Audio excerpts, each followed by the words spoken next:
All right, well, thanks everyone for coming along after lunch and whatnot. I think it was good for everyone.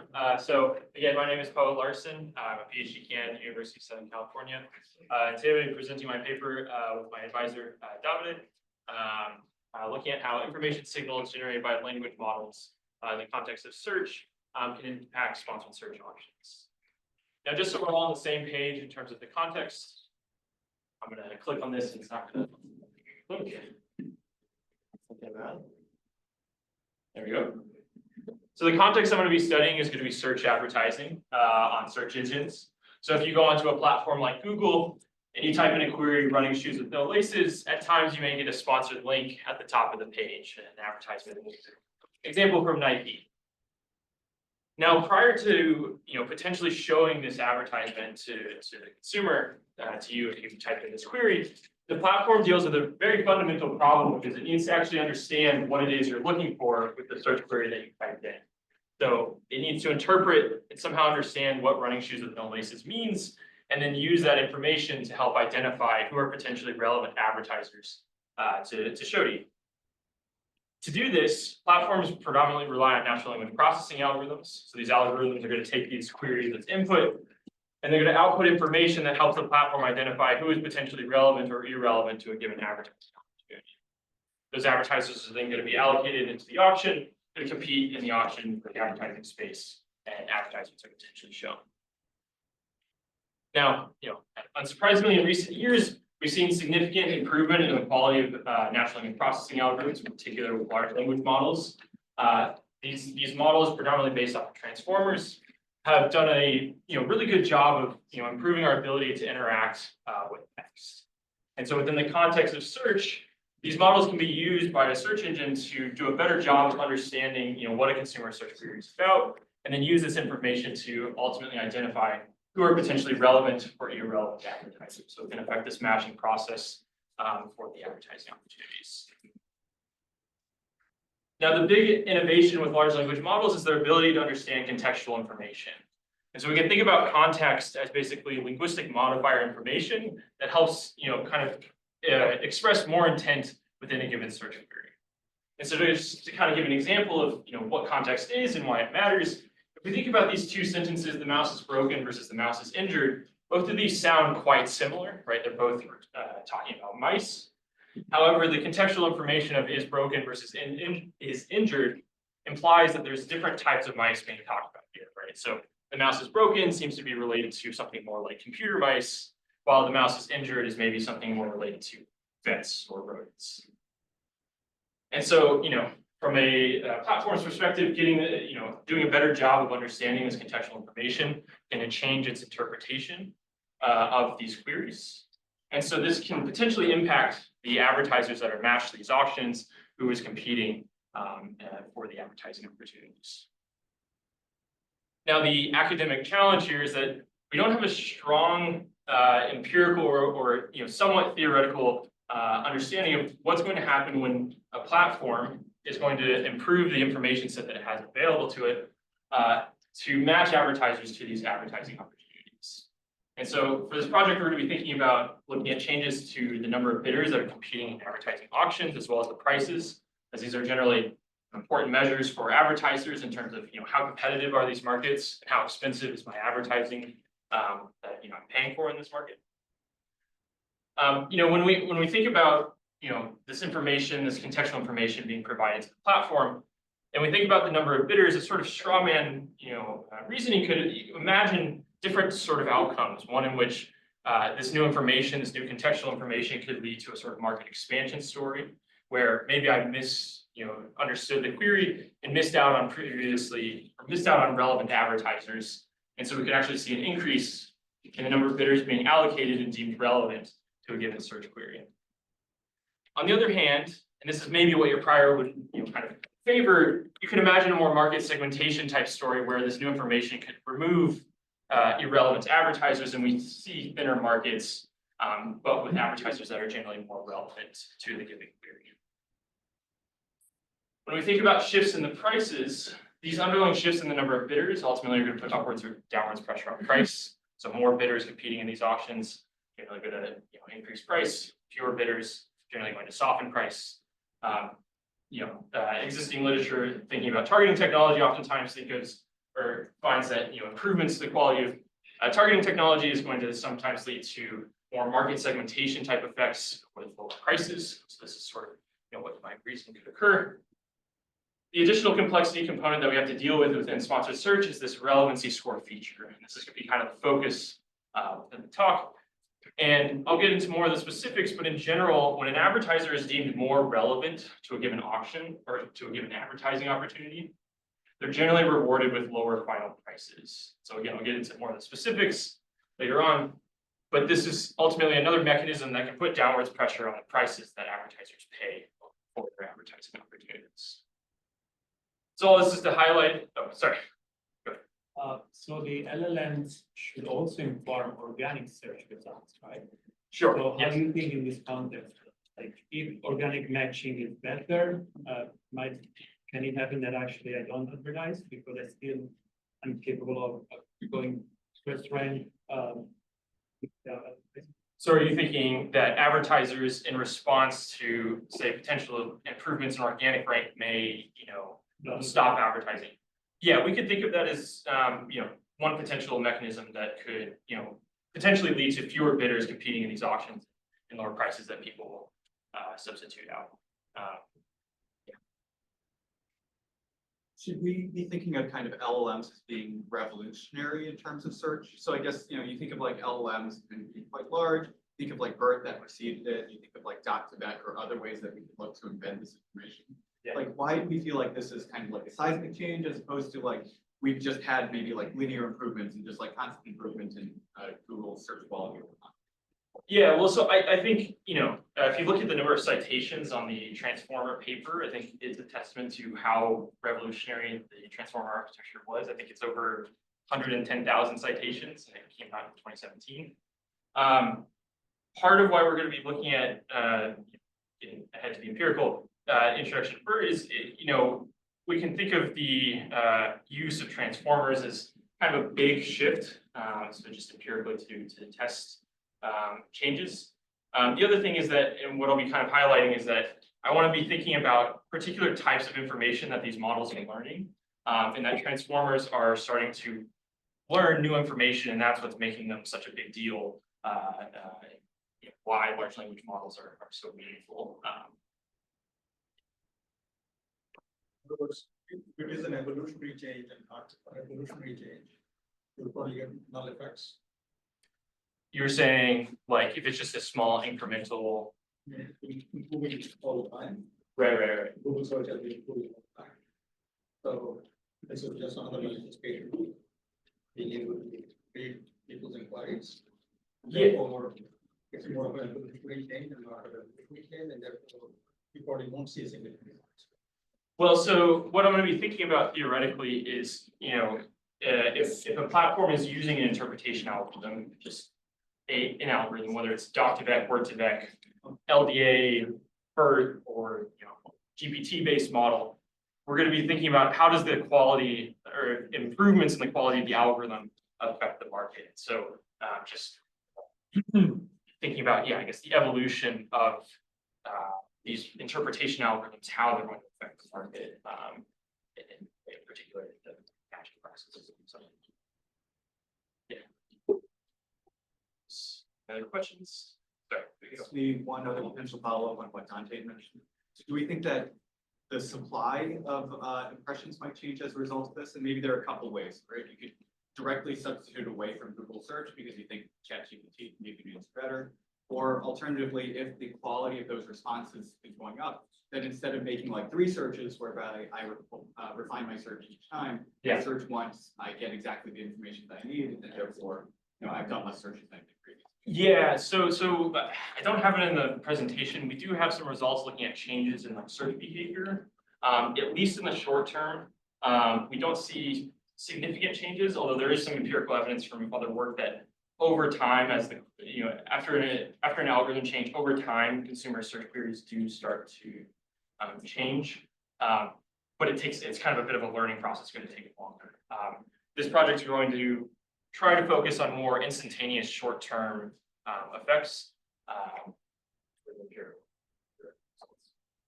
Okay. So gets to the research objectives. So the project is going to be in two parts. First is going to be a theoretical component.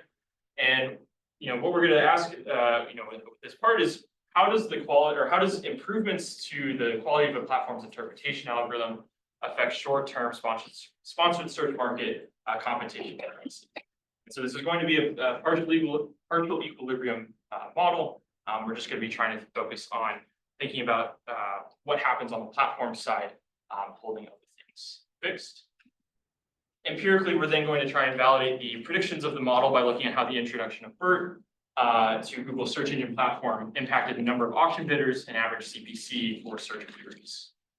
And just to give a little bit of background, so from the summer of 2015 to October of 2019, Google was predominantly relying on the algorithm ring frame. And in October of 2019, they introduced BERT to their search engine platform as a way to interpret search queries and have more information. So the rest of the talk is going to be kind of split up into four components. The first is going to be focusing on this theoretical research objective.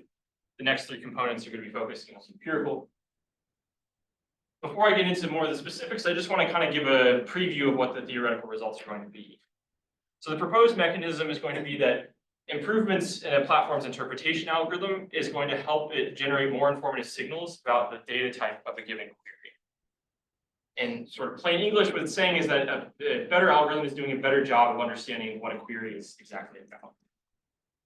What this is going to do is this is going to help the platform estimate more precise relevancy scores for advertisers. And so this is going to allow the platform to do a better job of matching advertisers to advertising opportunities.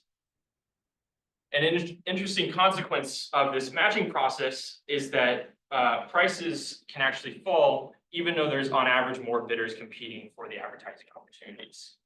And so what the model is generally going to predict is that across queries, we're generally going to see an increase in the number of bidders. But for short for short queries, we're generally going to see an increase in CPC with this increase in number of bidders. But for longer queries, particularly queries that have contextual information explicitly present within these queries, we're actually going to theoretically and empirically observe that prices are going to decline for these search queries. And there's conditions for why and whatnot, but this is kind of the interesting empirical and theoretical puzzle that we're kind of highlighting. So this is with respect to the word where the previous case, the past, right, where there was no BERT. Right. So in the case of no BERT, the running so the long sentence, the long query, it doesn't get ads or it gets wrong ads. I don't know what's the counterfactual. So it would be getting, some of them are going to be getting ads, but the relevancy score is just not going to be as precise for a given advertiser within those auctions. So it's merely an efficiency game. In a sense, yeah. That you mentioned. The kind of interesting component here is that, I guess our general intuition is that when you have more people in an auction competing, prices should generally be increasing. And so the fact that for these longer queries, we have more bidders competing, but lower prices, it's kind of like sort of typical result that you would expect, at least with basic auction. So a few years ago, Bob Cowgill had this paper about Google Ads, Yes. right? And you're familiar with that. Yeah. So I'm trying to figure out what's different here from Yes. what he's done. What he's done, the way I understand it, is basically when you discretize the space into finer grouping, Yep. what happens is that you're gonna have fewer bidders Yep. for each of those groupings. The highest bidder may be the highest value possible because now you're doing a lot of good matches, but the Right. second highest bidder may have lower bids. Right. But 2019, now, I don't know exactly the timing, but at some point Google switched to first price auction. So this is for sponsored ads, so they're still in a generalized second price. I see. format. So the mechanism is exactly the same as what Cowgill is? Similar, except for the difference is that in the Cowgill paper and in some of the theoretical work, there's a Rand paper by Bergman. They're thinking about improvements to targeting technology for the advertisers, Yeah. right? So in Cowgill's paper, the advertisers have more information about the locations of consumers, and they can do a better job of targeting. And so the advertisers get to self-select into the markets, right? Ty Ellis has an AER paper that's very similar. Here, the difference is that the platform is the one, Google is the one that's receiving the information. This isn't information going to the advertisers. So the relevancy score measure and the information that BERT is generating is basically information that Google gets to use to match advertisers, it's not information given to advertisers that they can then use to But select. ultimately, if it has any effect, it's like this information needs to be transferred to the advertisers, or else it's not gonna have any effect. Well, so the effect is going to come through the relevancy scores that the platform estimates. So in the auction, the ad rank that the advertisers are given when they're competing is going to depend on these relevancy scores. And so that's the mechanism that's going on here. is And that- so the distribution of that relevancy scores is going to like have more weight on the very top advertiser? You can think of it almost as, a simple way to think of it is if relevancy scores go from a binary 0-1 to a continuous measure. It starts to separate advertisers more so within the auction, and that's what can lead to this decline in prices. So it's similar to the Cowgill result in the sense that the advertisers get to get the relevancy of the advertiser increases. The difference is that here we're going to be observing more bidders competing, not fewer bidders, which the Cowgill paper is saying fewer bidders competing. So more bidders reflect this for shoes as well as for running shoes. Right, across the board, yes. I think in the question in CPC has to be related to the value of for the advertisers. Well, so the reduction in CPC here is going to be caused by the relevancy score feature and the pricing mechanism that exists in the sponsored search market. So what's going to happen is that the average click-through rate is going to be improving here. So advertisers, the relevancy of the ads are increasing. Bidding behavior might also change. Yeah, the bidding behavior could also change over time. Again, though, what I really want to emphasize is that the information from BERT is not going to advertisers, it's going to people to make these changes. So advertisers could, over time, learn about changes in click-through rate, but they're at least in the short term not going to be, when BERT's introduction occurs, they're not going to be able to see that information. I'm going to try and, I think I saw one other hand, but I'm going to try and keep moving forward. So the way that we're going to kind of derive these results, I want to think about the informational differences that exist across queries. So if we have the short query shoes and the long queries running shoes with no laces, what I want to think about is deconstructing these queries as having a multi-dimensional type that depends on both the topic and context of the query. So the topic is going to, we can think of this as basically the focus or category of the query. This is the main component of the query or sentence. And so categorically, both of these queries we can imagine relate to shoes, but they convey different amounts of contextual information within each query. So the shorter query lacks additional context. The longer query seems to have additional information that conveys more specificity about what specific type of shoe query is this about. And so this is these separate dimensions are going to be what's driving the previous results. And what we're going to be thinking about is how a platform's interpretation algorithm is going to generate signals across each of these dimensions. And so then the analysis is going to look at how improvements to the understanding of each of these dimensions is going to affect. So in our model, a query like running shoes with no laces is going to be defined by a topic and a context. In this example, the topic would be shoes. The context could be running laces. An advertisement is also going to be defined by a topic and context. And so the underlying click-through rate for the given query is going to depend on the match quality of the topic and context dimensions across the advertisements to the given query. So a better matched topic advertisement is going to get a higher click-through rate. Contextually matched advertisements are also going to get a higher click-through rate. The challenge is that from the platform's perspective, they aren't able to necessarily observe the topic and context dimensions of the query. And so the platform has to rely on an interpretation algorithm A, which is going to be one of the main parameters in the model, that's going to generate signals about each of these topic and context dimensions. So it's going to try and learn what these dimensions are and provide this information to the platform to use to estimate advertisers' relevancy scores. And so advertisers' relevancy scores are going to be just a measure of the expected click-through rate. So again, it's just saying, given the information that the platform has about these dimensions, how related is the advertiser, do we think, to the given query? And the relevancy scores are what's used by the platform to select and rank advertisers. And so to give just a little bit of background on how the sponsored search auctions. So advertisers are not ranked solely off the bids that they submit. They're ranked off of their ad rank, which is going to depend on the multiplication of the relevancy score that's bid. And in general, a higher expected click-through rate is going to lead to a higher ad rank. And this can lower the price that the advertiser pays. So if I'm more relevant and get prioritized in the auction and the platform tries to reward you, the generally lower price that you have to end up paying. And so the comparative statistics analysis is going to look at how improvements to the quality of the algorithm changing from rank brain to BERT is going to affect the topic and context signals that the platform receives, and how this information ultimately affects the relevancy scores that impact the bidders competing in the auctions and the prices that advertisers pay with these markets. Yeah, my question is, I assume here, we assume that after the introduction of technology, the function RI does not change. In a sense that the company does not change their way of like ranking things based on the embeddings you have. Yes. Yeah. The only thing that is changing is like how accurate the embeddings are.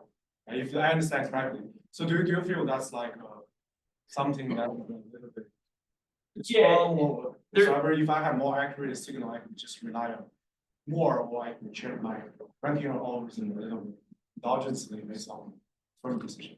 Yeah, so in the model, we're just going to be thinking about the expected click rate as the kind of function that goes into the relevancy score. Practically speaking, you know, we don't know of any updates that Google says that they made to changes to their ranking procedure during that time. Of course, it could be the case that Google does change it. It could be the case that Google does change it, but we don't see information that suggests that there's like a major change that they made at the same time to their ranking process. So if I have a long query. Yeah. And all advertisers bid on that query, get a higher relevancy score. Or higher quality score, then all their scores go up. Right. If all their scores go up, then their payments don't change. Right. So what's going to be sort of happening here is that by estimating the more precise relevancy scores, again, I think the thing that's been helpful for me to think about is moving from a binary relevancy score to a continuous score. So imagine that you had an advertiser that was 1, or the 2 advertisers, they just had a relevancy score of 1, and then with the introduction of BERT, we make it more precise, and we have that 1 is 1.2 and 1 is 0.8. Yes, that would require the dispersion. Right. Of quality scores. Right, and so that's what's going to be causing this decrease in the relevancy scores, that we're basically increasing dispersion with the advertisers there. But all the bidders who are participating in the auction are beneficiaries of the improvement in the signal quality. So all of their relevancy scores. not necessarily, right? So an advertiser's relevancy score could go down. If I had imperfect information before, and now I have better information, I may realize, oh, you're actually not as good as I thought you were, so I'll lower your rank. You could think of it as like, on average, people are 0.5, and then once I get perfect information, some are 0 and some are. So the kind of 2 main dimensions, again, are these topic and context, and this is what's going to be driving the results. So imagine we have these 3 queries: shoes, running shoes with no laces, and apt to deliver pizza, and we just define queries based off of their topic dimension. So imagine we had a single kind of one-dimensional line where food delivery is a category on the left, shoes are on the right.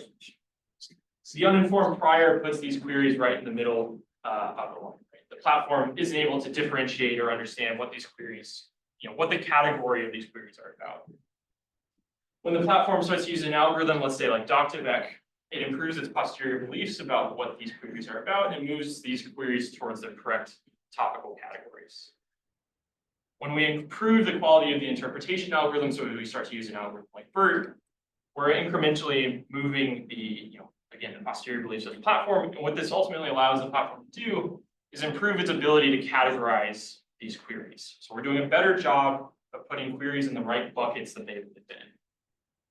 And on average, what this is going to lead to is an increase in the number of bidders. The intuition is that basically the platform can do a better job of identifying relevant bidders more often. So on average, we have more people competing for these auctions. And what's driving this is that Google is somewhat conservative about who they allocate to a given auction. And so within the model, the platform basically pays a reputation cost if it shows a topically irrelevant advertiser.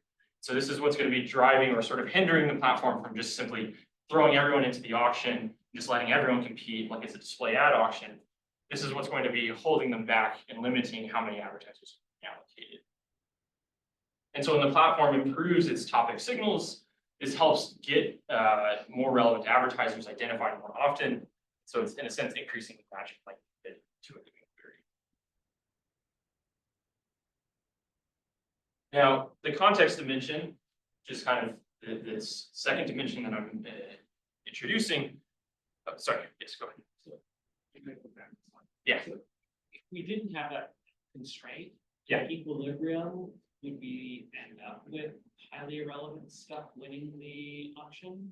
Yeah, so if C didn't exist, there would be no, it would be, you could think of it almost like this display ad somewhat, where we just throw everyone into the auction and we just let them compete and whoever is bidding the most or whatnot.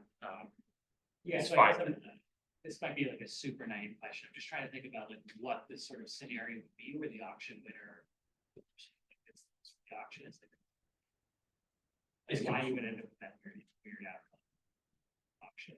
Well, so if I just allow the, if there's no so imagine you have running shoe queries and you have health insurance queries, right? If I show Geico insurance on a running query, there's not really going to be any sort of, I'm not going to get any sort of clicks. There's not any results. Yeah, so why would Geico ever get really high on a running shoe?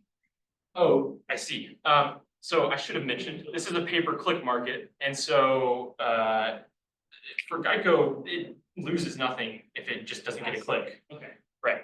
So from the platform's perspective, it needs to show relevant ads to get clicks, to get money. Right. So I should have mentioned that. Thank you for bringing that. Yes. So the context dimension is going to be this sort of second component that defines a search query. So now imagine we have these three queries: shoes, running shoes with no laces, and where to purchase women's running shoes. And we have, again, just our topic dimension. Under perfect information, the platform with or perfect topical information would just categorize these queries as shoe queries. So it's, has perfect understanding of what these queries, where they fall into. What I want to think about though is context as additional information within the query that differentiates it specifically within the given topic category that it falls into. So in this, in this example, we can think of this as, different search intents in terms of informational or transactional. And so for a query like running shoes with no laces, we can imagine this is more of an informational type query, whereas where to purchase women's running shoes would be more transactional. But the short query shoes lacks that additional contextual information that's inherently present. And so there is an inability to further differentiate within this given dimension. So this context dimension is separating what these shorter queries, or the information that's present within shorter queries compared to the longer ones. And what this, what understanding context is going to do from the platform's perspective is differentiate advertisers' relevancy scores within this given topic category. And so it allows the platform to further differentiate and prioritize the high click-through advertisers in the auction, and basically bump them up, and as well as the less relevant topic advertisers are deprioritized within the auction. So in a sense, what the topic dimension is doing is it's getting advertisers through the door. So we're getting Crocs, Run Blogger, Nike into these auctions. But context is allowing us to say how relevant the given advertiser is in the auction. And so for a short query that lacks contextual information, we're stuck in just the are you relevant or not dimension, where there's only topical information to differentiate bidders. When you enter into the long query market, because of context, we can start to say how relevant is a topical advertiser to the given query. And so this can prioritize high relevant advertisers, deprioritize other advertisers. From the platform's perspective, they're fine with, deprioritizing it. They're able to increase the number of bidders that are competing here. And while, yes, they're lowering the relevancy scores for some, they're fine, you know, if they win, that's still okay because they just had to bid a ton to be able to, you know, potentially win that auction. And so, don't need to worry about the technical conditions, but what this plot is showing is, in general, for a shorter query, so one that's going to lack contextual information, this light blue region is where we're generally going to see market size increasing with average, or prices increasing with the average market size. But as the length of the query is increasing, the likelihood that we can actually observe a decline in prices begins to increase. And so all this is meant to show is that context is what's really driving this ability to differentiate bidders and what can dictate whether or not prices decline with the increase in bidders. So before you said you predict the number of bidders will increase, is that because there's not of this context, and with context it can decrease, or are you saying the number always increases, but the context is something else? So that result is predominantly driven by the parameter C and how concerned the platform is with showing irrelevant advertisers. So the context doesn't drive if they consider it relevant or irrelevant? That's good. In this region of the model, no.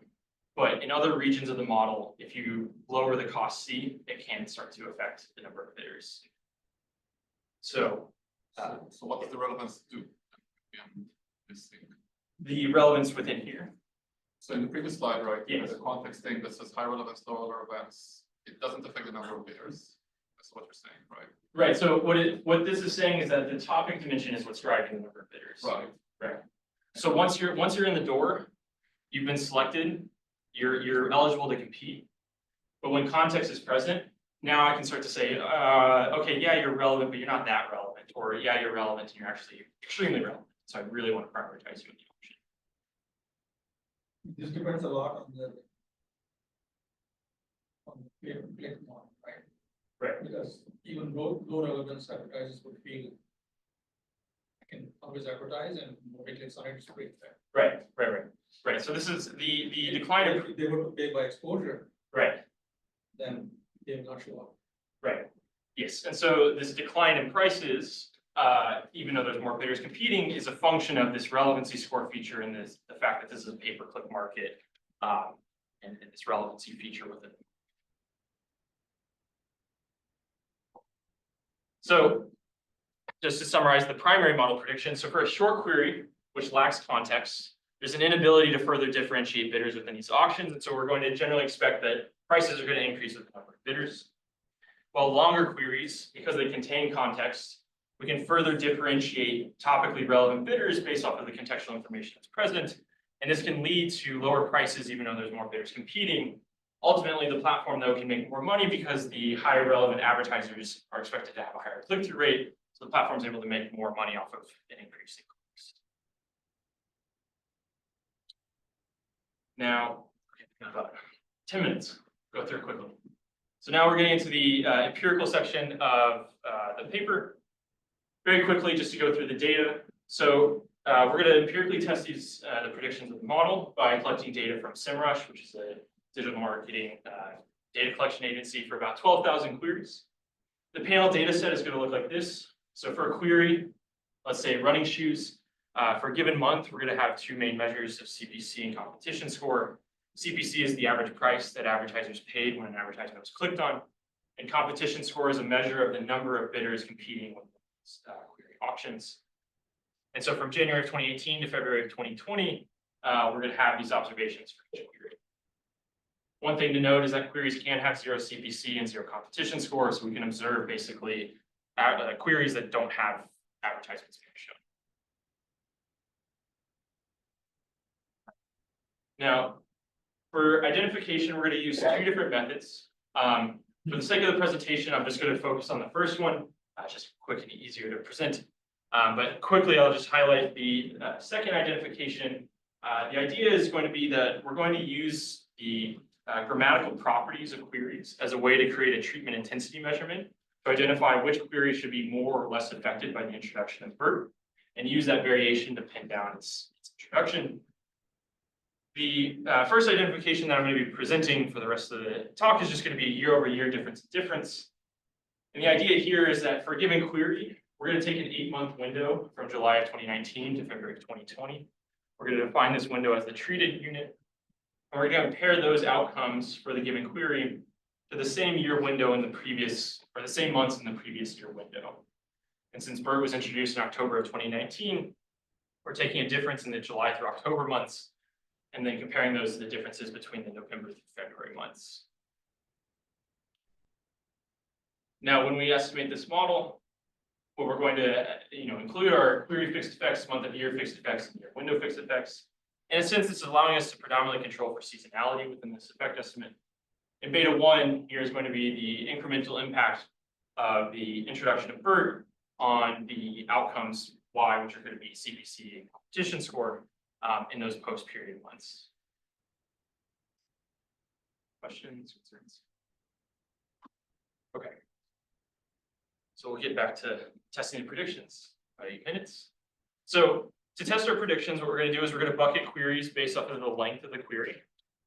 And why we do this is that the prevalence of context generally increases with the length of the query. So you can imagine a short query like shoes doesn't really have much context. A longer query like running shoes with no laces has more context. We're going to create basically buckets of short, medium, long to empirically analyze this. Also, generally query lengths tend to get used as a kind of rule of thumb way to categorize queries for advertisers. And so, again, just kind of some examples. Short queries could be something like shoes, and then medium to long queries. We're going to just bucket queries based off these lengths. And the idea is that, again, these longer queries are where there's more contextual information. So we should expect to see, if the predictions of our model are correct, that prices are declining as the length of the query increases with the introduction of BERT. And then for short queries, we're just going to expect prices to go up. So when we estimate the model across these buckets, this is competition scores. So this is a measure of the number of bidders that are competing. We're getting about a uniform increase of about 1% in the number of bidders competing in exhaustion. So short queries see more bidders, medium length queries see more bidders, long queries are seeing more bidders as well. This is consistent with the predictions of the model that the platform is really worried about showing potentially irrelevant advertisements, and so the introduction of BERT gives it more information, and so it's able to identify relevant advertisers more often and get them to the auction. So this is what's increasing the number of bidders competing here. When we look at changes to CPC for short queries, we see that average prices are increasing. So there's more bidders competing, prices are going up. And as the length of the query begins to increase, we see that prices actually begin to decline with the greater effect. And so the empirical results here that we're seeing are consistent with the predictions of the model. The longer queries are seeing lower prices, even though there's more bidders competing. And the shorter queries, which lack context, are seeing higher prices. Are these levels or percentages? These are percentage changes. So, yeah.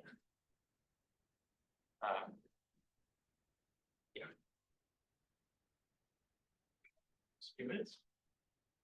So I'll just conclude. So the proposed mechanism within the paper is that large language models and just in general improved natural language processing algorithms generate more informative signals about query data types. And this just a question about the previous. Yeah. I could interpret this as surprising in one way, in the sense that if I type a more detailed query, it may indicate a further developed shopping process, a better sense of what I'm looking for, and possibly a greater conversion likelihood. Whereas if I type shoes, maybe shoes is a bad example, but it could mean bat is another example where it could be a baseball bat or so I think it's interesting that there might even be additional unmodeled reasons against this phenomenon that apparently are not large enough to counteract it. Like there's other effects that could drive the results, or other effects that might be going on with the introduction. Well, if a consumer who's deeper in their funnel or purchase journey, however you want to think about it, is more likely to convert, you might think that the effect on advertiser profits per click might be higher for that consumer. And the average price that they might be willing to pay more for the longer. Exactly. So we do empirically see that. So the average bid price or the average price for the longer queries is generally higher for that type of intuition. So the longer queries, they tend to be more specific. Exactly to your point, and more valuable to the average users. So you're saying that ad prices in terms of CPC are going up as well, but you're saying throwing the going down. Yeah, so the average price for the long queries tend to be higher than the average price for the short queries. But with the introduction of BERT, in a sense, the short queries are going up and the long queries are going down, so they're getting closer together.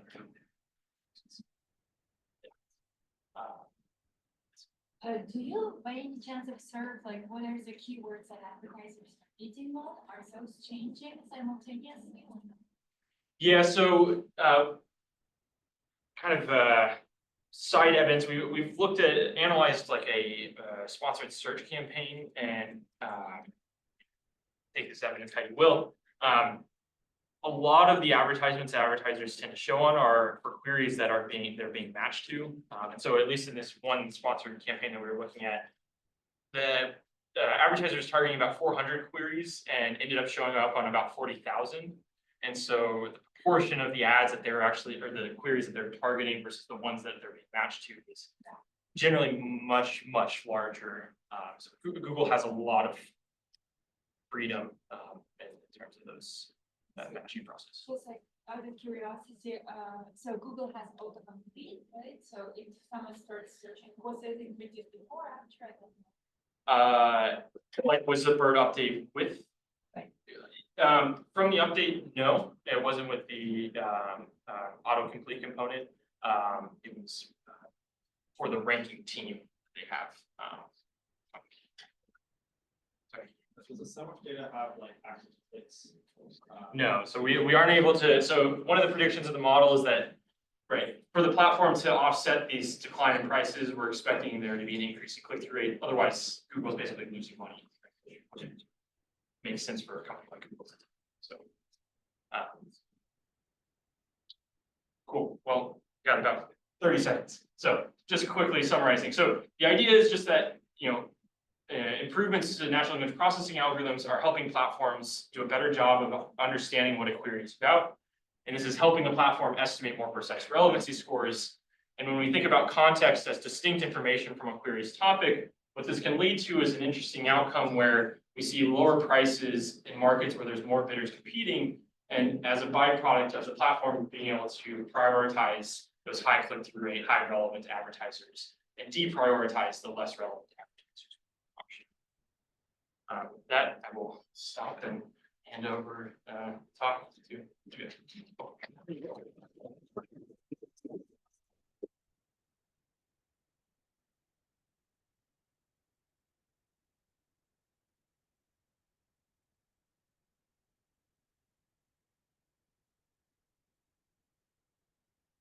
Okay, thanks for letting me discuss this paper. I think I saw this paper a couple years ago in its earlier stages. Excited to see how much it's developed. I think this question is extremely important. Targeting technology, the frontier of our targeting technology across many different types of advertising keeps advancing.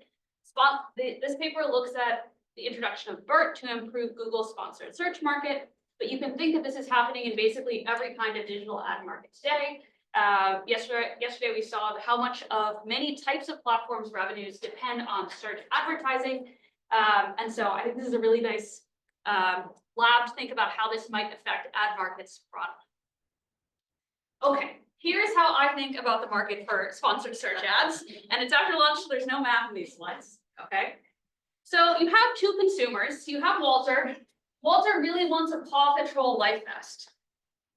He thinks it will look great when he's kayaking.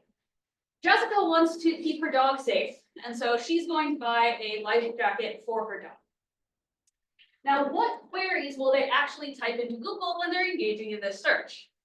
Either of them could potentially feasibly use either of these two queries. They could just ask for the generic life jacket, or they could ask for a dog life jacket. Google's job is to match these. And then this will affect essentially the composition of consumers that are eligible for advertising and therefore affect which advertisers we would like to match them to. Okay, so this paper says, how does improving targeting technology actually affect the market equilibrium? Google improves its ability to parse topics and context with an early LLM. How is this going to affect how competitive auctions are in terms of prices and participation across different types of auctions? Okay, so here's my too many arrows version of the ad market itself. Okay, we've got two queries. We're going to compare two queries. Prior to BERT, we've got 4 advertisers. Some of them are advertising dog life vests. Some of them are advertising human life vests. And each of these advertisers submits bids for different types of queries. They may submit bids for dog life jackets, and they may submit bids for just the generic context-free life jacket.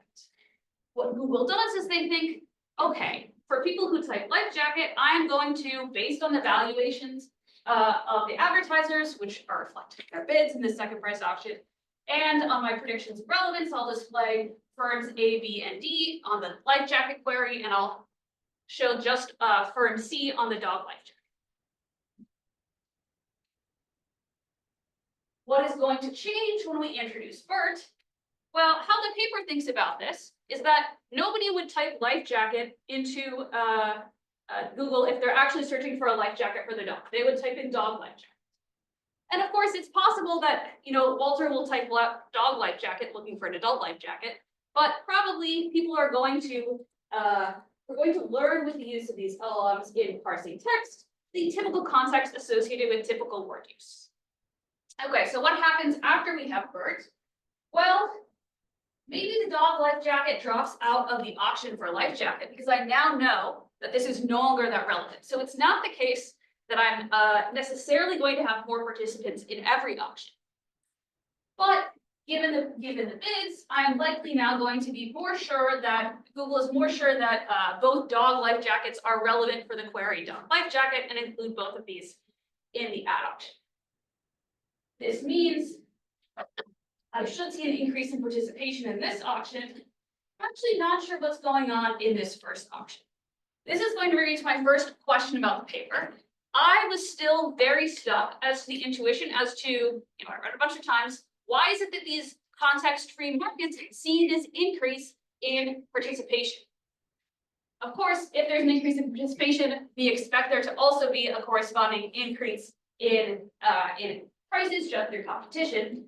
But you might think that the improvement that we get from these LLMs is not just going to be good at specifying what's going on in very specific settings, but also I might actually exclude more things from a generic. And so my first comment to the authors is just to really strengthen the reader's intuition on this, because I think the other results are extremely intuitive. This one is the one that I think follows the least from what we know from other models. What else is going on in this model? I have not visually shown this, but you might think that as many audience members brought up, that the valuations of advertisers might change. Why is that? It's not the case that dog life jacket companies now differentially value dog life jacket impressions, but they know that on average, they're going to get better matches under the new algorithm. And so if I expect my relevancy score to be higher, I may actually improve my average bid in markets that I participate in, because I know that I actually value those consumers more. Separately from the competitive effect that would lead me to actually potentially bid less, because I know I can win now with a lower bid. So I think what's going on with these bids is another open question for this market. Okay, so what does the paper do? They developed this nice, actually very transparent model of platform allocation of bidding advertisers to auctions under different degrees of targeting. The main mechanic here that is included is that the platform does not like it when they mismatch ads to consumers. And so as a result, having improved targeting should improve their willingness to match any given good match advertiser to an auction. It should also, as Cohen mentioned, remove some advertisers from auctions when there seem to be bad matches. But all of this is coming from the platform's information. Then they test this model prediction across and within keywords using the implementation of BERT into the search query parsing, using both a difference in time and another identification strategy that I will actually talk about a little bit more. They find that BERT increased market thickness in all markets, increased CPC for hard to contextualize queries through this competition effect, and decreased for easy to contextualize queries. The intuition here is that better interpretation of queries increases confidence that you're showing relevant ads, which lowers implied ad rank reserve price relative to bids, increasing the number of bidders. Also, competition should potentially go down for very isolated markets in the sense that more relevant advertisers can be more precisely advertised, and irrelevant advertisers are now no longer included in the auction. The hope is that the sort of net effect will be that this increase will be stronger because Google is going to be more confident. Okay, so here's now on to my second diagram. How am I thinking about how improved targeting technology impacts ad equilibria? So I was coming at this with the intuition of the Bergman and Bonatti paper, which is basically that there are cross-sectional differences in markets. There could be one state of the world in which our excellent conference organizers all love Strava. As a result, targeting is irrelevant. All consumers have the same preferences, okay? So I actually don't care at all about targeting technology. Or there's a different state of the world where our conference organizers have different opinions on Strava. Now targeting technology becomes very relevant because preferences are dissimilar. As a result, Strava should now value targeting Davide much more when it can be identified. This should have multiple impacts downstream, some of which are in the model, some of which are not. And one of those I want to highlight is that it should really affect market participation. That is, if I'm cross-sectionally comparing markets with different degrees of underlying preference heterogeneity, which may also underlie the cross-sectional comparison of search queries, improved targeting should actually affect market participation, and that marginal advertisers are now going to be potentially willing to participate when they weren't before. And then conditional and entry bids should potentially go up.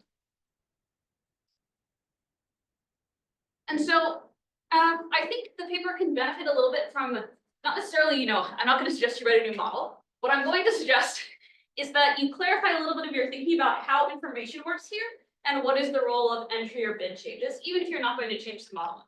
So the way the model that you've written down thinks about targeting improvements is that this changes Google's information. But as many audience members brought up during the talk, it also implicitly changes the information of advertisers.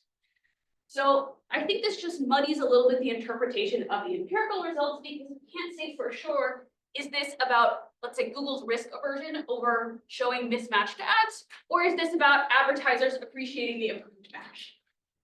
And so I actually don't have clean intuition, and it would be nice to hear some discussion about how you might think about this when that information is asymmetric, that is, this only changes Google's information versus when all market participants now have new information. I also have this slight intuition that if auctions have entry costs, you might actually get the same effect. So one way you might think about, like, Google could actually be risk neutral if you get rid of this penalty term, but if the number of participants is going to vary based on the expected payoff, you might see this just from advertiser preferences alone. I don't think that tremendously changes the interpretation of your results, but I just don't think it could be useful to think through some other factors. Okay, here's my free R2 report. Your best identification is in the appendix. I don't love the time diff and diff. I know some people like it, some people don't. I really like your appendix identification. The intuition here is that there are markets that we think are basically unaffected by BERT directly. One of those, at least my intuition, was that the market for the keyword shoes should be unaffected. Why is that? Because there's no context. There's nothing to learn. If that's the case, then I can use the complexity of different markets to moderate the intensity of treatment, and you can do diff and diff cross-sectionally across ad markets. This is in Appendix C. All the results are the same, so you shouldn't change your mind on your takeaways. I just found the argument for this to be very convincing, and I think you should highlight it. It's a nice identification strategy because we don't know so much what's going on at this 1 year prior to BERT rollout, what's happening at the same time as BERT rollout. It's hard to think about compounds that would produce the exact cross-sectional diff and diff patterns you see in the appendix. So I think it's quite robust. Okay. Overall, this is a incredibly important paper. It's thinking about a very interesting topic. It's thoughtful in its approach. I think there's, a lot of dotting the I's, crossing the T's that you might pursue. One thing I wanted to bring up is that you have, I think, non-competitive auctions in the data, and those aren't really used as a check of anything, but I think they're quite potentially could be used to rule out other effects. So if you want to use the time diff and diff, well, there shouldn't be any effect then on non-competitive auctions. There's only one bidder. Then you should see no effect on competition. I don't know if you've done. We do have it in the results section, there's a focus on non-competitive queries, looking at changes to the number of bidders. So we see that the proportion queries that had no options see an increase in more of those queries have options going on. So there's no effect. And then after the introduction of BERT, it's like that kink that we start to see the number of bidders increase for those options. So I think you could think about how you might incorporate that in a more formal way, especially in the model. That is, if the model says in a market with a non-competitive auction, this is what should happen. If the algorithm changes, I mean, your model would say nothing should happen because there's no competition, there's no entry. But yeah, produce something called survival. And I think it would be useful to provide just a little bit additional information on what's going on empirically in terms of bids, even if you can't do that directly in your data. So finally, I think, and I'm guilty of this, many of us are guilty of this, diff and diffs give us really nice short run effects. What should we why is the short run effect the effect we want? I think if advertisers are going to learn potentially over time about the value of increased targeting technology, how do we interpret what you find here? If you haven't read the paper, I highly recommend it. Thanks for the chance to discuss.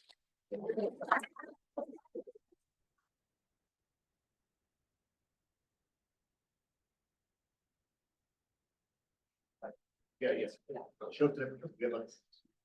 I have like negative 1 minute. Negative 1 minute. Cool. Right. Yeah, that's right.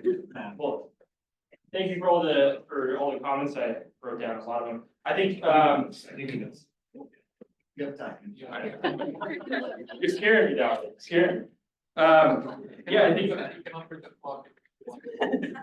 We're wasting that minute. yes. So I think it seems like I wanted to hit kind of on two things. One, which was intuition for why shorter queries are still going to be affected by BERT. Part of this is going to come from the fact that learning context is going to be, the information is going to be embedded within the BERT model. And so even though there might not be context explicitly present within the query, the vector representation for that query is still going to have new information that's a byproduct of the fact that when the model was trained, it was learning information about where that query shows up. And so, for example, the query mouse or bat or bank, these types of queries where bat could be two different things or mouse could be two different things, that type of information will be embedded in that in the vector representation for that query. And so when we move from a different algorithm to BERT, the vector representation is going to change for that query, even though there's no context present.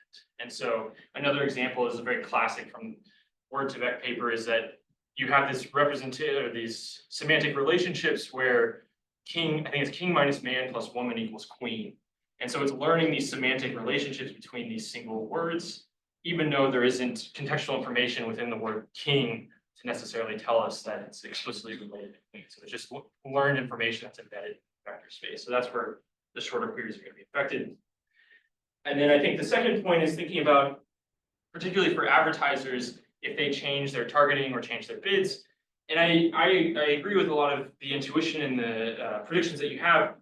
I think in this setting, kind of difference from a lot of other papers, again, is that the advertisers, at least at the beginning, are not directly receiving information, but they could learn over time from the queries, changes in the query click-through rate. And so you can imagine it as sort of natural model extension where we think of a 2-period model where the BERT introduction affects the first period, that it affects the click-through rate and change can be learned for the second period bidding behavior. And I think a lot of the improvements from advertisers would generally predict that bids should go up and prices would potentially go up, right? Potentially better matching or more competitive auctions. So the fact that we're still seeing prices declining in the longer query markets would suggest that, maybe those results, maybe the advertisers are changing right after, but it doesn't seem to be the predominant driver of the effect because, if advertisers were just bidding less in the long query market, Google is potentially leaving money on the table if it's not improving the click-through rate. And so that's sort of why we're somewhat reasoning out or ruling out, but I will say anecdotally, if you look at the embed studies, we see an increase in average bids across the market starting to occur, but then you have COVID, so we can't say much more in the long term. Anyways, okay, done.